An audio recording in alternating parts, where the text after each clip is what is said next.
Today, I'm diving into a story that has gripped the nation and sent shockwaves across the border.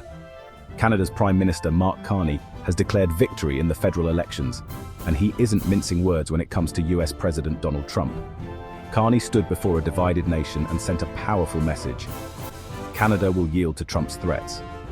This victory isn't just about winning an election, it's about defending the very sovereignty of Canada. Our land, our resources, our water, our country, Carney said, these are not idle threats.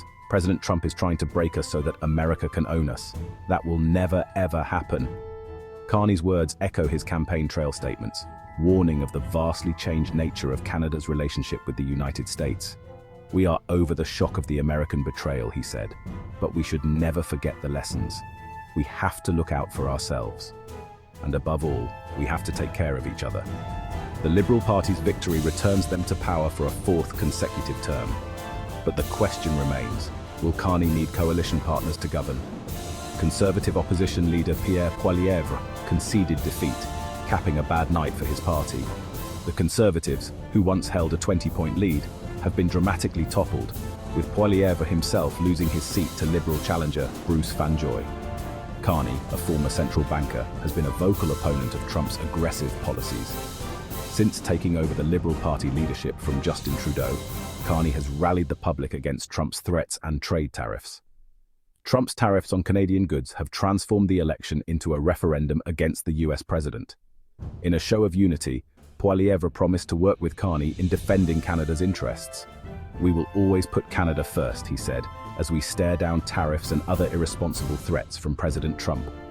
Carney, though new to political office, is no stranger to global crises.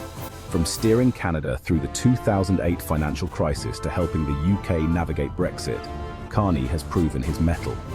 "I understand how the world works," Carney said. "I know people who run some of the world's largest companies and understand how they work. I'm trying to apply that to the benefit of Canada." Trump's tariffs pose a serious threat to Canada's economy, but Carney has pledged to build things in this country again. His vision includes new homes, factories, and energy sources. While he hasn't ruled out talks with Trump, Carney is also deepening ties with more reliable allies in Europe. In his victory speech, Carney said, "When I sit down with Trump, it will be to discuss the future economic and security relationship between two sovereign nations." He emphasized that Canada has many other options to build prosperity for all Canadians. Many Canadians believe Carney is the right leader to navigate a trade war with the US in a crisis. "It's important to come together and act with purpose and force," Carney said, and that's precisely what he intends to do.